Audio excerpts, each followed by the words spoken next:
G'day guys, my name is Wildkard and welcome back to my channel. Thank you for following my content. If you want to buy me a coffee, hit the join button down below. Otherwise, let's get on with today's content.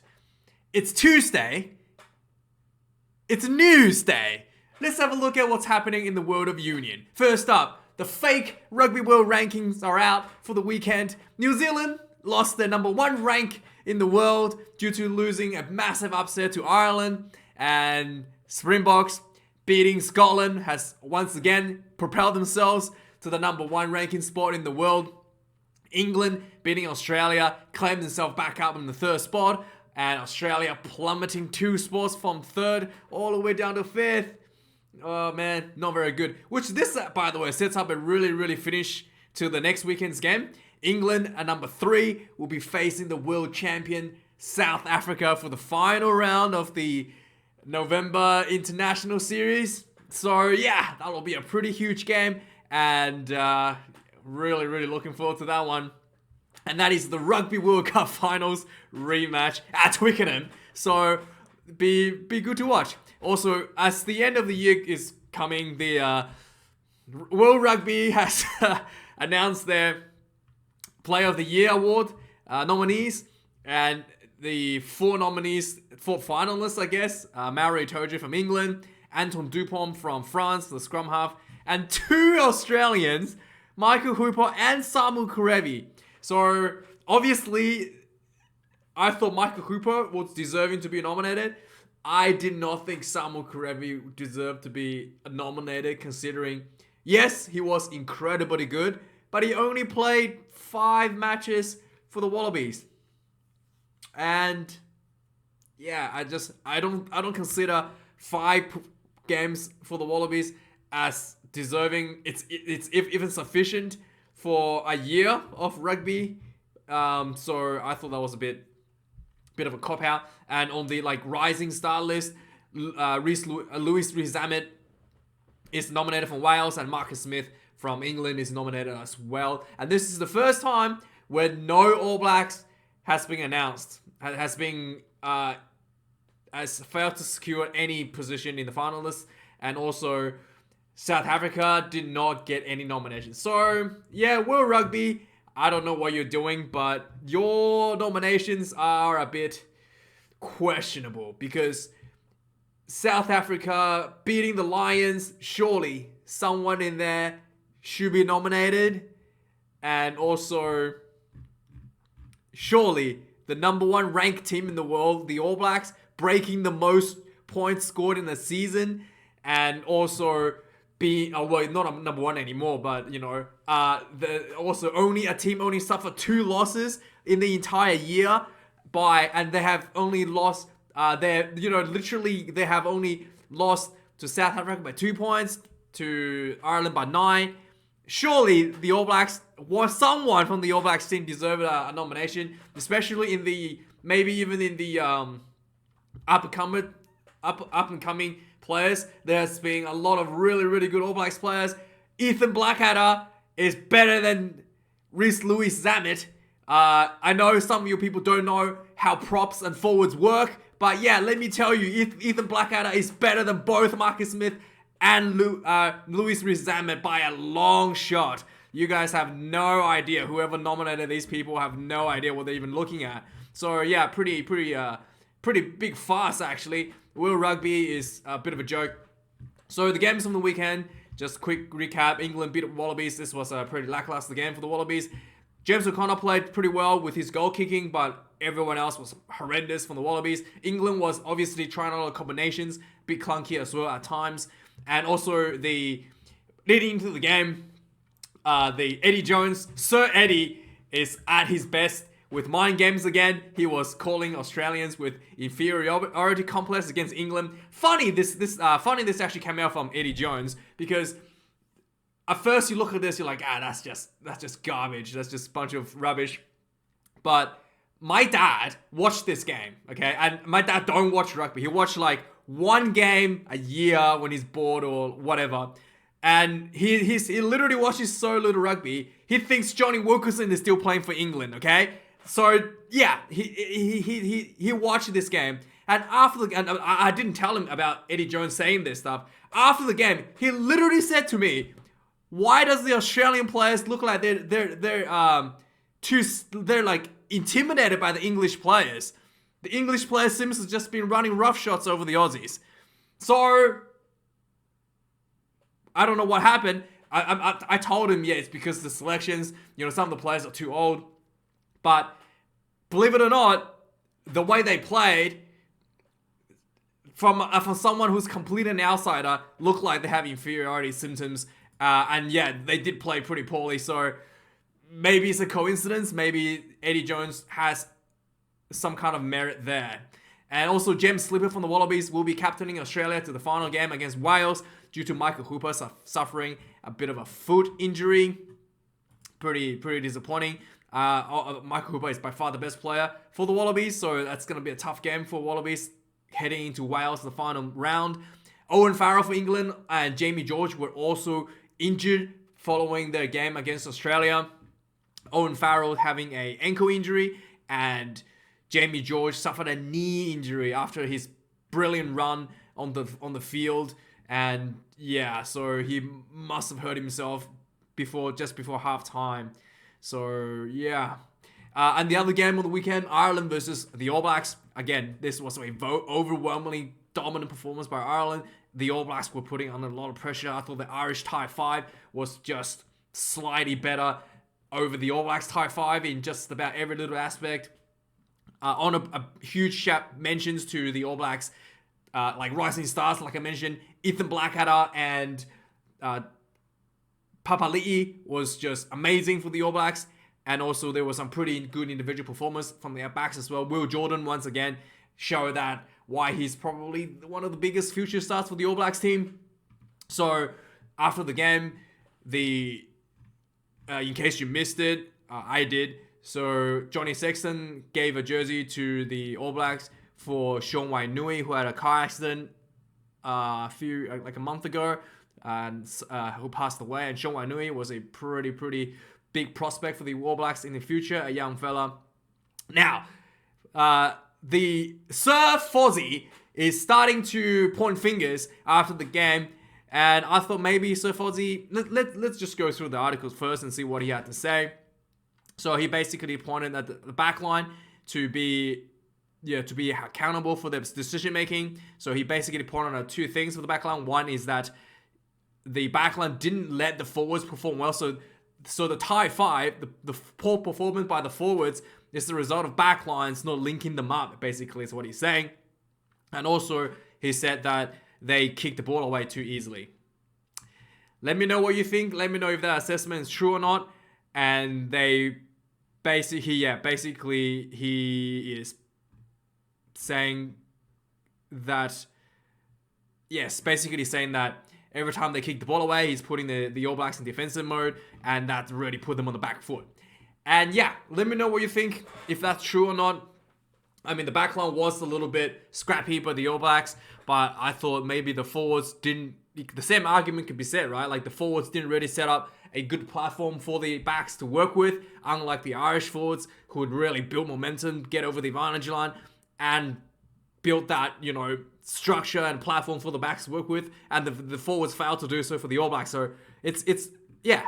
Let me know what you think, if you agree with Sir Fozzie or not. And I thought maybe Sir Fozzie should point the finger the other way a little bit, maybe at himself. Maybe some of his strategies has been a little bit, Anyway, let me know what you think in the comments down below.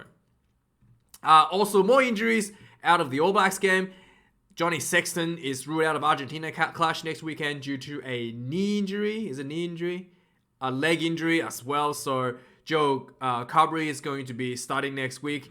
So yeah, Johnny Sexton, hopefully he gets back soon. Hopefully it's just a little bit of a safety thing. They wanted to keep him from, exposing from too much injuries, because Johnny Sexton really needs to stay healthy for the sanity of an entire nation, right? And for the All Black side, Anton Brown is definitely out. He hasn't been out all year this year, and he's finally came back and getting back into the groove of things. He's injured again, and I think he's injured with a shoulder or arm. I think it was a shoulder or arm. Let's see. Yeah, shoulder. He has a shoulder injury. And Beauden Barrett had a bit of a concussion following the Irish game, so they're still monitoring him to see whether he clears up or not for the French test coming up. And another test that was on the weekend, Scotland versus South Africa for the Springboks. This was I thought this was a much more dominant performance by the Springboks over the Scotland than the Welsh game. But this was, Scotland kind of like made a lot of errors that should probably minimize, especially like Finn Russell's goal kicking really kind of let the Scotland down a little bit, and also the Scottish line-out was under a tremendous amount of pressure by just, the Ibn Elizabeth and friends. So they really squandered a lot of the opportunities due to the spectacular line-outs from the Springboks, like line-out defense from the Springboks. And also there was a lot of backlash against Herschel Yangshi's. I did think that he played pretty poorly for both games as well. And so here's something that it's kind of, I kind of respect the coach's decision here. So basically, he said that he did have he admits that, Yangshi's had a bit of a rough game, but he basically said that, they think the condition is different. The way the game is played is different in Northern Hemisphere. There's a lot of dew on the grass. And he's saying that, they wanted to keep developing him, keep giving him opportunities to get used to these conditions. So, this is something that I thought was really endearing from a coach. A lot of times you don't see coaches backing their own players, especially when they go perform poorly like this. It really shows that they care about their own players, to be honest. Unlike, Sir Fozzie, it's your fault, mate. You should have done this and that, done better, and they shouldn't have kicked the ball away. Instead of, I thought this kind of big contrast here between the two coaching sides between the Springboks and the All Blacks. Also, here's the question. The most searched Springbok, and it's not Sia Khaleesi, so take a quick guess right now. Let's play a little game. Take a quick guess who's the number one. Okay, now just hold that in mind, and I'm going to show you the answer right now. So the number one player is, yes, you are right, it is Eben Waterbreak. It's a bet. So yeah, he's the most searched player from the Springbok team. Bit of trivia. And also, maybe this has something to do with it. He was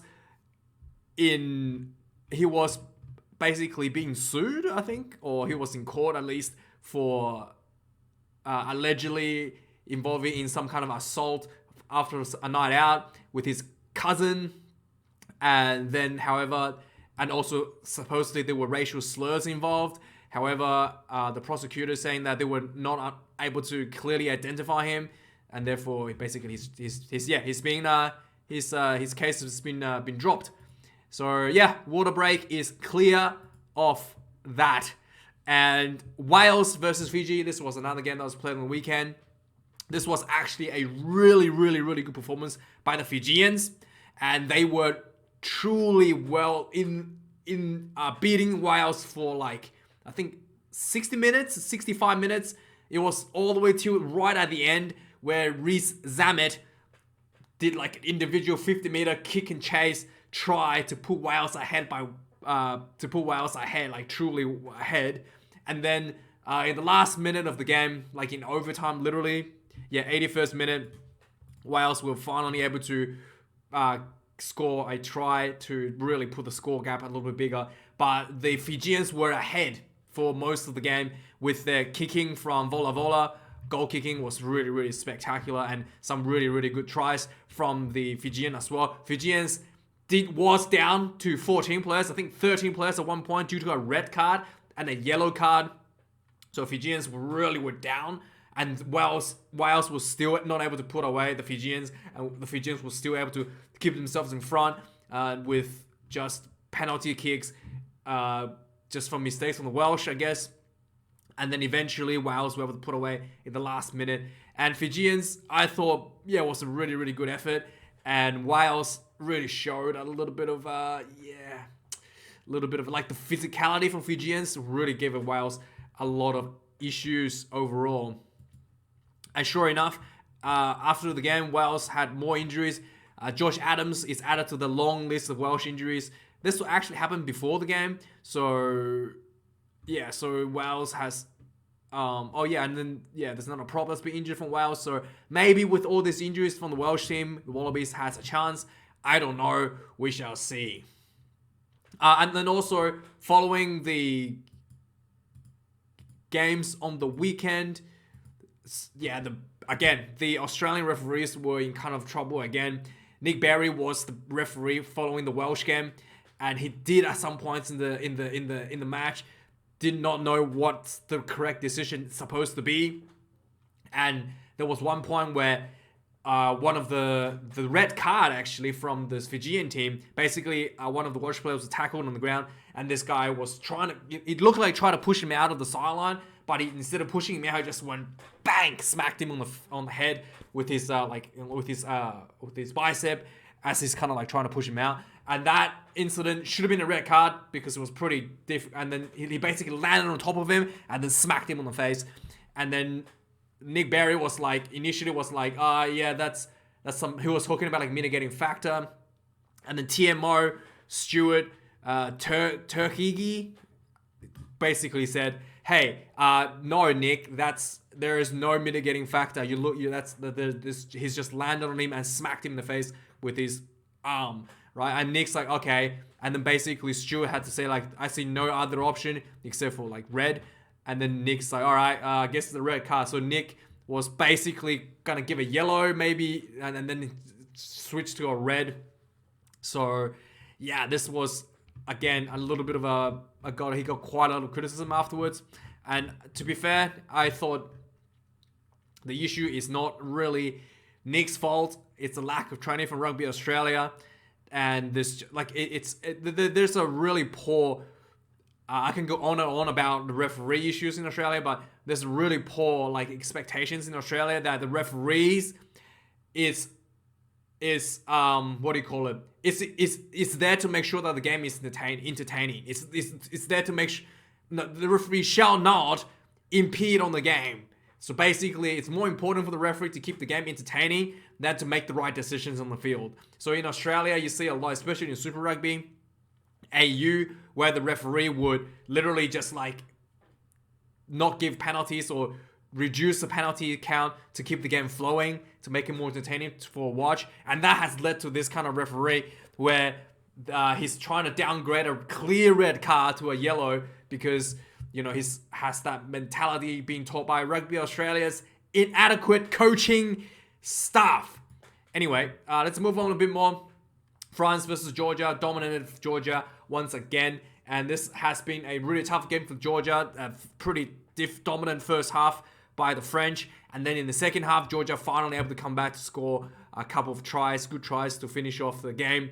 But after the game, once again, the Australian referee was being criticized. The Georgian captain basically said that the ref even had a talk with the referee during the game that, you know, Damon Murphy, so that, you know, he seems to be penalizing Georgia a lot more and letting a lot of the French errors go. Again, the Australian referees are told to keep, I don't know if they're told explicitly or what, they have this mentality that they need to make sure that the game is entertaining. And basically, resulted in a pretty poor referee, pretty poor referee being like not really being consistent with some of his calls against the French team. So like I said, the issue with Nick Berry, who's infamous for, you know, that 1 hour video Erasmus made of him, but it's a big issue across all of Australian referees. The only guy who seems to do well is Angus Garner, who's been pretty good. Let me know what you think. And Super Rugby season for next year has been announced. This is a schedule here, so go have a look if you're interested. It's being announced for Super 12 next year. Rugby World Cup bid is some of these Rugby Australian guys went to London to speak to World Rugby about getting Rugby World Cup secured.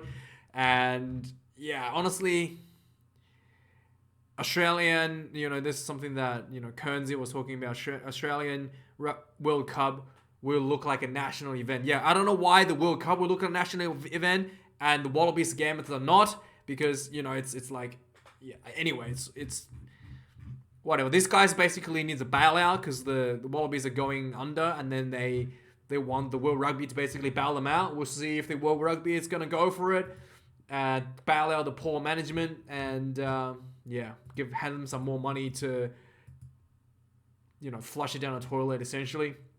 And finally, the last two games of the week, Portugal lost to Japan.